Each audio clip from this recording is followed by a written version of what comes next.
천국의 doctor 세미나 다니엘과 요한계시록입니다. 심판 경고 일곱째 인의 시대가 열리다. 오늘은 14번째 영상입니다.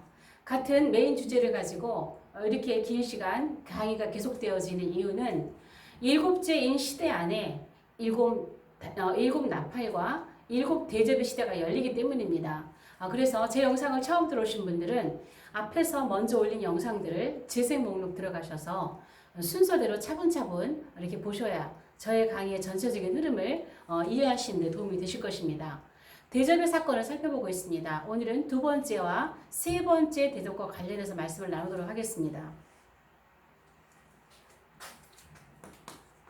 자, 물이 피가 되더라.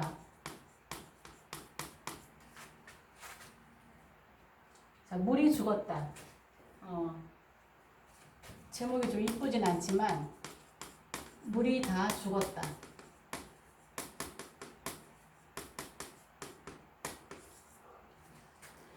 두 번째와 세 번째 대접 사건은요, 물과 관련이 되어 있습니다. 그래서 두 개를 묶어서 오늘은 물과 관련해서 좀 살펴보려고 합니다.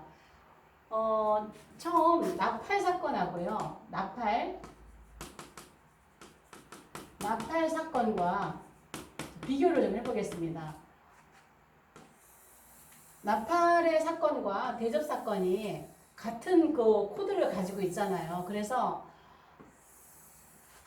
같은 사건, 그러니까 21개 각각의 사건이 아니라 7개의 사건을 나팔의 시각으로, 또 대접의 시각으로 이렇게 같은 사건이다. 이렇게 말씀을 하시는 분들이 계시는데, 자, 여기는 1 나팔, 자, 2 나팔, 3 나팔이요. 여기는 1 대접, 2 대접, 3 대접까지만 보겠습니다. 자, 오늘 두 번째, 세 번째를 보니까요. 자, 첫 번째 나팔이 땅을 훼손시켰죠. 두 번째 나팔이 바다를 훼손시켰습니다. 세 번째 나팔이 강물샘 근원이었습니다. 대접도 마찬가지예요. 첫 번째 대접이 땅에 쏟아졌고요. 두 번째 대접이 바다에 쏟아졌습니다. 세 번째 대접이 강물샘 근원에 쏟아졌습니다. 이게 같은 주제를 가지고 있다 보니까 같은 사건이라고 하는데 엄연히 사건은 다른 거예요. 나팔의 첫 번째 땅을 헤쳤던 사건은 1차전이라고 했습니다. 1차전. 그 다음에 바다를 헤쳤던 사건은 2차전이다 그랬어요. 자, 강물샘을 나팔을 불었을 때에 이 강물샘은 체르노빌 사건을 통해서 쓴 속이 쓴 물이 돼가지고 이 물을 먹은 3분의 1이 해를 입었다고 그랬습니다. 여기도 마찬가지죠. 바다의 3분의 1의 모든 생물들이 바다의 생물들이 3분의 1이 죽었다고 그러죠. 여기도 땅의 나무들의 3분의 1이 해를 입었다고 그랬어요. 그런데 대접에 와서는 땅, 바다, 강물샘 같지만 사건은 달라요. 첫 번째 대접이 땅에 쏟아지니까 짐승표를 받았던 사람들에게 악성 종기가 났다고 그랬어요. 독종이라고 했죠. 악성 종기가 났어요. 전 세계 동시다발적으로 일어났다고 했습니다. 두 번째, 바다에 쏟으니까요. 바다에 물이 죽은 자의 피같이 되었다는 거예요. 얼마나 많은 사람들이 죽었을까요? 바다에서 이 나팔 사건에서 일어났던 일들이 계속 아마 여기서도 연결돼서 반복적으로 일어났을 것입니다. 원전 사고라든가 석유 유출 사건이라든가 이런 바다에서 많은 사건들이 일어나고 또 바다에서 얼마나 많은 사람들이 죽었으며 그러다 보니 바닷물이 다 죽은 자의 피같이 된 거죠.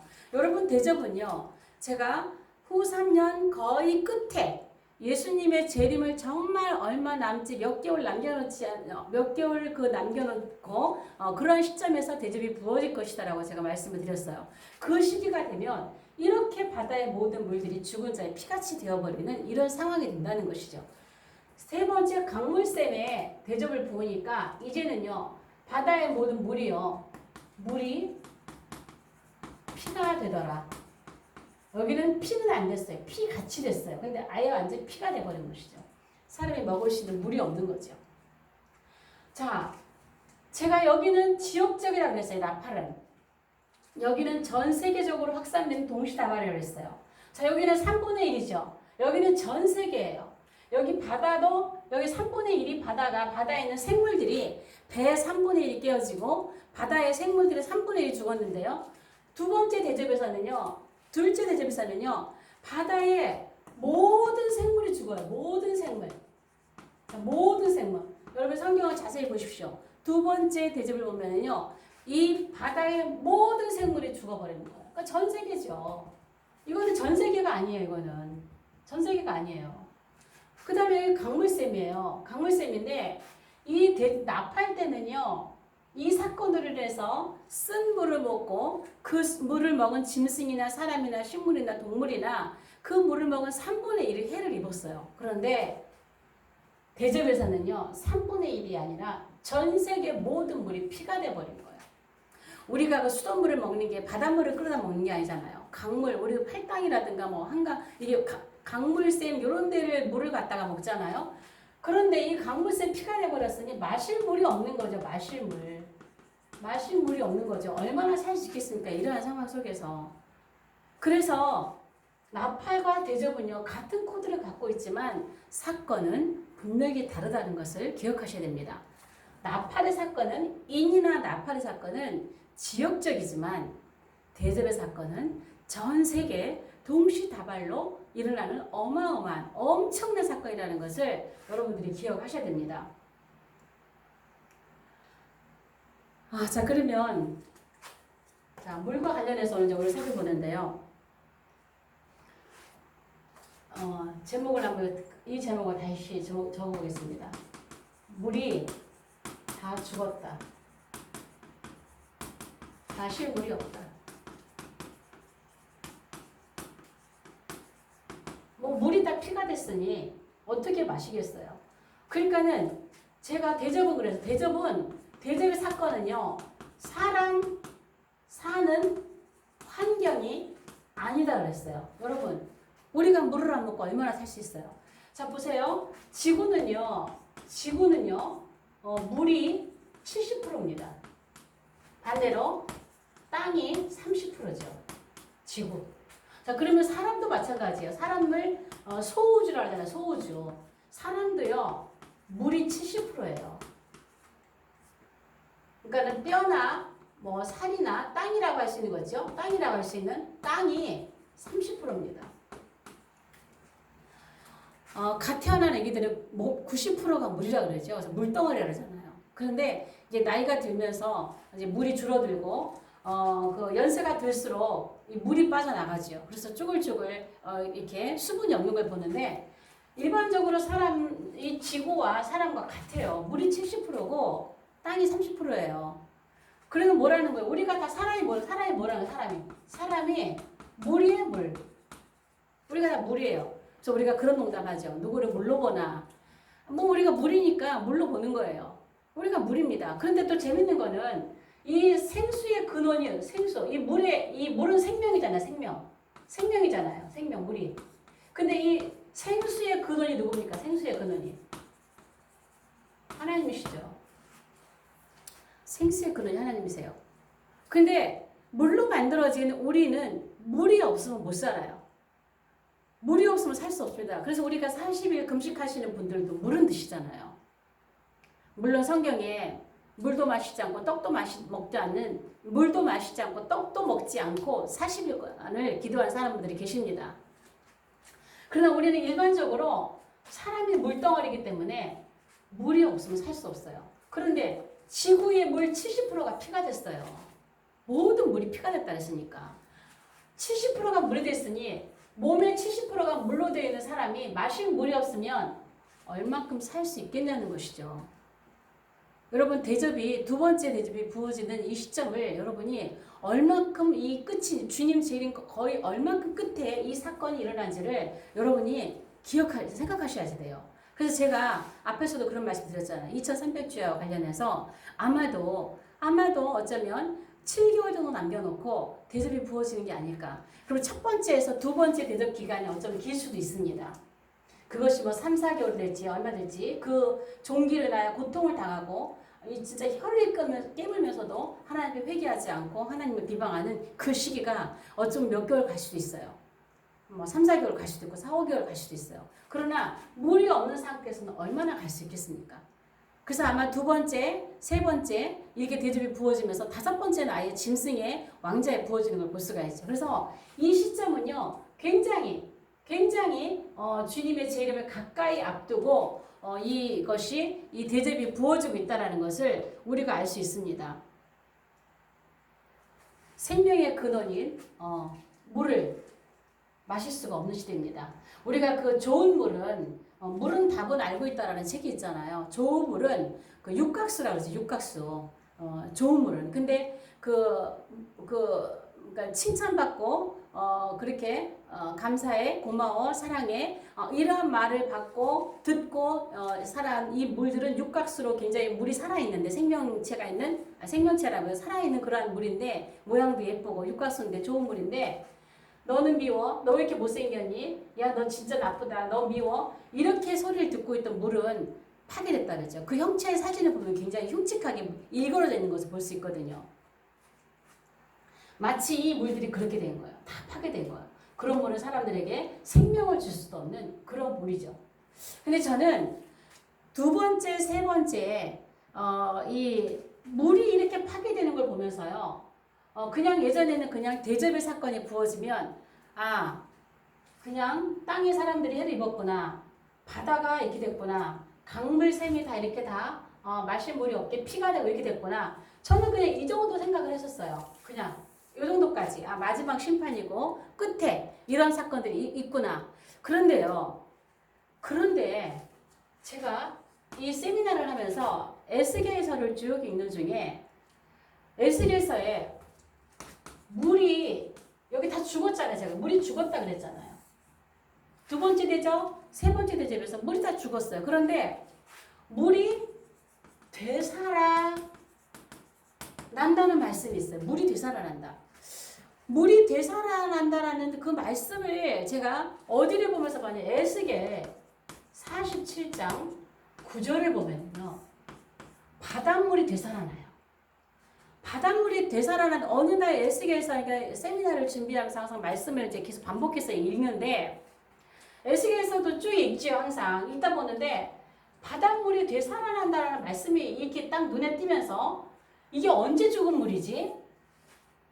이 물은 언제 죽었었는데 이게 되살아나는 거지? 이런 생각이 나는 거예요. 여기가 어딜까요? 천문왕국이에요. 메시아 왕국입니다.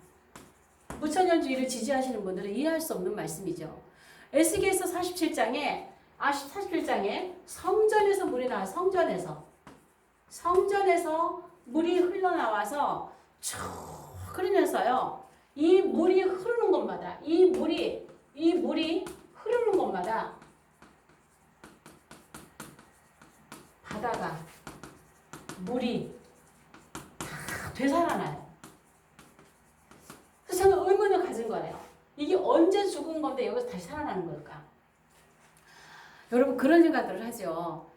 전에 이렇게 얘기를 들어보면 예전에 천연왕국이 세워지면 하나님이 어떤 다른 별을 만드실까? 어떤 다른 장소에다 천연왕국을 만드실까? 아니면 지금 우리가 살고 있는 이 지구를 리모델링 하시는 걸까? 자, 이런 이야기들도 여러분 들어보신 기억이 있을 거예요. 저도 그런 얘기 들어봤는데요. 제가 지금까지 이렇게 보면 제가 세미나를 하면서 나름대로 이렇게 생각 정리하는 거 보면요. 다른 지구, 다른 별이 아니라 우리가 살고 있는 이곳, 이 지구 환경을 하나님께서 다시 새롭게 리모델링 하시는 것으로 보입니다. 제가 다음에 이제 네 번째, 다섯 번째, 일곱 번째 영상, 이 대접을 쭉 살펴보면서 천년왕국과 연관되는 말씀들을 함께 연결해서 살펴볼 것입니다. 그리고 여기 보면 두 번째, 세 번째, 바다와 강물 근원에서 대접이 쏟아짐으로 모든 물들이 파괴되고 다 죽었거든요. 다 죽었어요. 죽었는데 이 땅에 다시 천년왕국이 주님이 오셔서 메시아 왕국이 이루어질 때에 이 땅의 대접으로 마지막에 다 파괴되었던 것들이 되살아나는 그러한 모습들을 볼 수가 있어요. 그래서 아예 준비되어지는 새로운 집을 딱 주는 것이 아니라 파괴되어지고 막 이런 흔적들을 천년왕국에 들어가서 그것을 정리하고 되살아나고 이러한 장면들이 에스겔서에 보인다는 거예요. 그래서 에스겔 47장에 성전에서 흘러나오는 이 물이 닿는 곳마다 이 물이 되살아난 사건 언제 죽었던 것일까요? 대접에서 죽었던 거예요. 대접이 부어질 때 죽었던 바다예요. 물이에요. 대접이 부어질 때 물 근원들이 피가 되고 죽은 자의 피같이 되었던 그러한 물들이 천년왕국에 가서 에스겔 성전에서 40장 1절에 성전 문지방에서 물이 흘러나오죠. 그 물이 쭉 흐르면서 그 물이 닿는 곳마다 다 되살아나는 거예요. 그래서 이 물이 되살아나면서 어떻게 해요? 물가에 막 강들에 나무들이 서고 천국 모습과 같은 거죠. 제가 앞에 영상에서도 이 영상 올린 적이 있어요. 영원 천국과 천년왕국의 다른 모습을 제가 영원 천국의 생명수 강과 같은 생명나무와 같은 그러한 모습들이지만 영원 천국과는 조금 다른 모습들을 비교해서 올린 영상들이 있습니다. 거기 보면은요. 그 말씀과 같은 거예요. 성전에서 흘러나오는 물이 다 하면서 강들이 살아나고 강들 옆에 나무들이 세워지고 여기에서는요. 달마다 새 열매가 맺어요. 새 열매가 달마다. 그런데 천국에는 어떻게 해요? 달마다 12가시를 맺어요. 12가시. 영원 천국에 12가시인데 천년왕국에는 달마다 새 열매가 맺어요. 이런 모습을 보면은요. 이 땅에서 두 번째, 세 번째 대접으로 인하여 파괴되었던 이 땅의 모든 물들이 천년왕국에서 에스겔 성전에서 흘러나오는 이 물로 인하여 다시 다 되살아나고 회복되어지는 이런 장면들을 볼 수가 있는 것이죠. 그래서 저는 이 말씀을 보면서 이게 대접 때 부어졌을 때 그때 죽었던 바다들이 여기서 다시 살아나는구나. 저는 그걸 보게 되었어요. 여러분 에덴 동산에 보면은요. 에덴 동산에서 4개의 강물줄기가 있죠. 기온강, 비송강, 히데겔강, 유브라데강. 자, 이 물의 근원이 어디서부터 나왔을까 여기가? 하나님의 보좌라고 저는 보는 거예요. 왜? 생수의 근원 되시고 물의 근원이 하나님 물이시잖아요. 물의 근원이시잖아요. 그래서 영원 천국에도 요한계시록 22장에도 하나님의 보좌로부터 생명강으로 물이 흐르는 거예요. 하나님의 보좌로부터 물이 나오는 거예요. 그래서 이 에덴 동산도 이 땅에 물질의 세계지만은 하나님의 보좌로부터 물이 나오는 그러한 모습이 아닐까. 저는 그렇게 봐요. 그렇게 봤을 때 여기 보세요. 여기 성전이 어디에 있습니까? 예루살렘이죠. 예루살렘. 자, 천지 창조할 때도 다 말라있던 땅에 에덴으로부터 물이 흘러나와요. 그래서 4줄기의 강으로 물이 쭉 흐르면서 이 땅의 생명체가 살아나면서 이 땅의 창조가 이 땅의 물들이 이루어졌던 것처럼 생명체도 이루어졌던 것처럼 천년왕국에서도 하나님의 성전에서부터 예루살렘에 있는 하나님의 성전으로부터 물이 흘러내리면서 망가졌던 모든 것들이 되살아나는 그러한 것을 볼 수가 있는 거죠. 그러면 저는 그런 거예요. 에덴 동산의 위치가 어디였을까? 많은 학자들이 여길 것이다 저길 거다 하지만은 제가 생각할 때는 에덴 동산은요 예루살렘일 것 같아요. 시초부터 심할까지 하나님의 눈이 떨어지지 않는 곳이 어디냐? 예루살렘이거든요. 그래서 아마도 에덴 동산도 새하줄기에 물이 흘렀던 그 근원지도 에덴이 여기가 예루살렘이 아니었을까? 그러고 나서 노아 홍수라든가 이런 걸 통해서 지형이 변형됐기도 했겠죠. 정확한 근거는 없지만 제 생각이 그렇습니다. 왜? 에스겔 성전으로부터 이렇게 물이 흘러나와서 이 물이 흐르는 곳마다 생명체들이 살아나고 고기들이 살아나고 또 모든 것들이 회복되어지는 것을 볼 때에 이것도 그렇게 한번 생각을 해보는 것이죠. 그래서 우리는 이제 마지막 대접의 이 어마무시한 사건들을 보면서 이것으로 끝나는 것이 아니라 이 사건 뒤에는 이제 곧 주님의 재림하시고 주님이 이 땅에 오셔서 눈에 보이는 하나님 나라 천국이 주께서 통치하시는 메시아 왕국 천년왕국이 세워진다는 그림자를 여기서 우리가 볼 수 있는 그러한 눈들이 열렸으면 좋겠습니다. 오늘 영상은 여기까지 하겠습니다. 영상이 좋으시면 좋아요, 구독, 공유, 채널 소개, 댓글로 응원해 주시면 감사하겠습니다. 다음 영상에서 뵙겠습니다.